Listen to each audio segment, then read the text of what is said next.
Dorothy, talk about the health care bill. For a bill to expand health care coverage, there certainly are a lot of tax provisions involved. Sure, Ed. There actually is about $500 billion worth of tax increases in the bill. And they're it's almost like the proverbial frog jumping into the water. It's a slow boil here because none of them actually kick in until 2013. But right off the bat, very shortly after they passed the health care bill, you saw larger companies taking a hit on their financial statements because they're going to lose a tax deduction for subsidies that they receive from Medicare for providing prescription drug benefits to their retirees. In 2004, 2005, when they enacted Medicare B, there were a lot of companies that already provided prescription drugs to their retirees. And the deal was, okay, companies, if you keep doing this and don't throw your employees into the Medicare system, we'll pay you a subsidy. You're not going to have to pay taxes on it. It's to encourage you to do the right thing. A lot of companies, particularly larger companies, agreed to that and continued to cover their retirees with prescription drug plans. Under the health care reform bill, beginning in 2013, companies are going to have to pay taxes on this retiree subsidy, this prescription drug subsidy. It's reflected. It's in their financial statements. They had to start reflecting that right away. You saw a big hit on earnings very shortly after the health care bill was passed. And it's interesting, we had pointed this out in every letter we sent, every lobby visit we went on health care, which was a lot. And Congress's reaction was, whoa, wait a minute, something must be wrong here.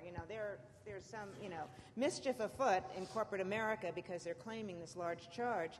And Henry Waxman immediately scheduled an investigative hearing and sent out notices to CEOs. A lot of fanfare, front page headlines, and then all of a sudden the hearing got canceled very slowly and very quietly several weeks later because people realized there's no fooling around here. This is a hit. Companies were right in doing that. So that was just one of the things that you've seen right away. But actually, the tax cuts don't really begin hitting until 2013.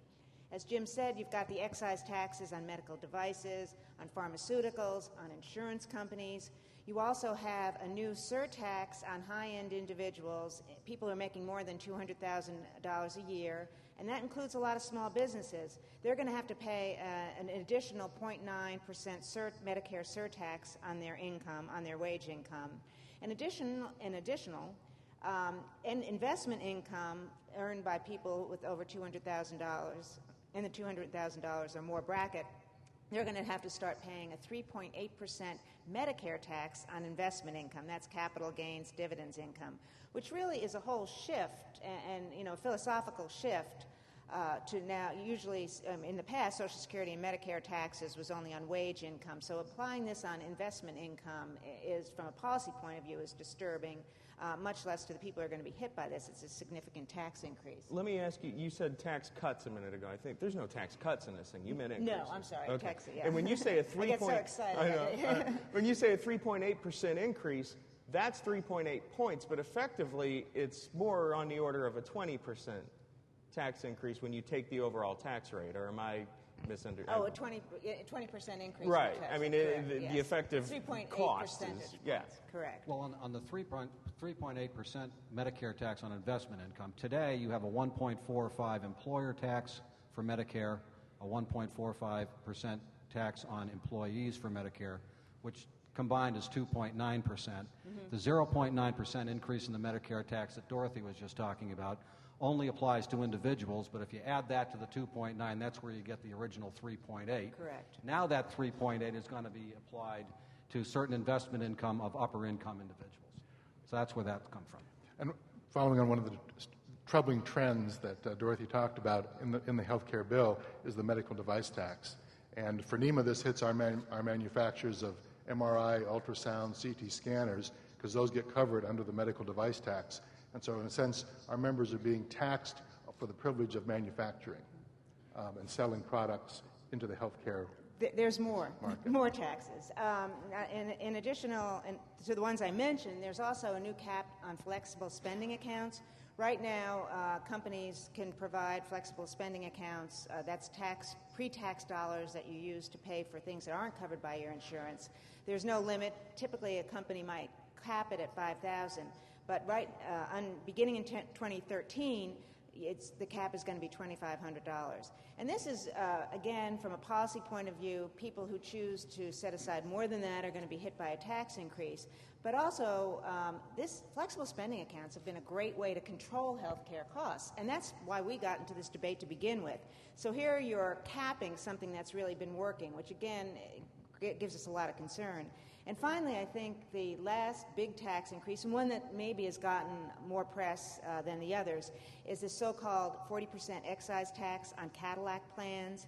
If your the value of the health care plan premiums to your members your employees is over a certain amount. I think it's $10,000, a little bit over $10,000 for individuals. It's about $25,000 for family coverage. Anything over than that, and the cost gets subject to a 40% excise tax. The tax is on the insurers. You know it's going to flow down to you. I think as a result, you're going to see two things happen. I think companies are going to there'll be employees are not going to want to pay their tax. They're either going to opt for a lower package, lower health care coverage, and I think you're going to see the insurance companies structuring plans with fewer benefits that fit under that cap. Jim? Here's the problem for you all with respect to many of these taxes. And I'm going to make one early prediction before I lay that. The early prediction is the Cadillac tax of 40%, which takes effect in 2018, will never happen. It's not going to happen. I wouldn't take it to the bank, but you heard it here first if it ends up going away. With respect to many of the other taxes that we talked about. You have to say why. Well, the politics of it just aren't going to allow it to happen. The unions have a huge problem with the Cadillac tax, as do many other elements of the political community out there. This was put in there in an effort to it was a money grab in order to pay the hundreds of billions of dollars that this health care reform package costs. And we have a huge problem with the way some of these costs and some of these offsets were calculated.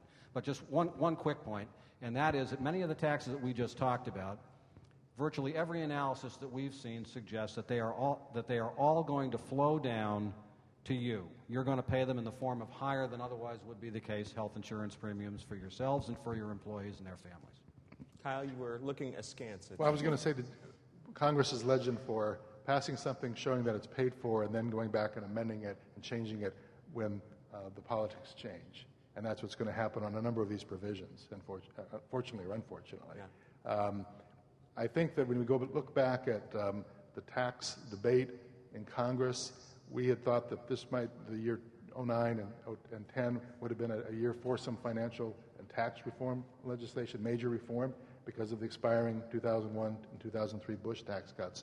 But the administration, I think, fettered away a lot of opportunities this year, focusing on other priorities.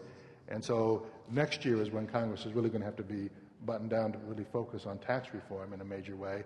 And so that's why this fall's elections will be critical.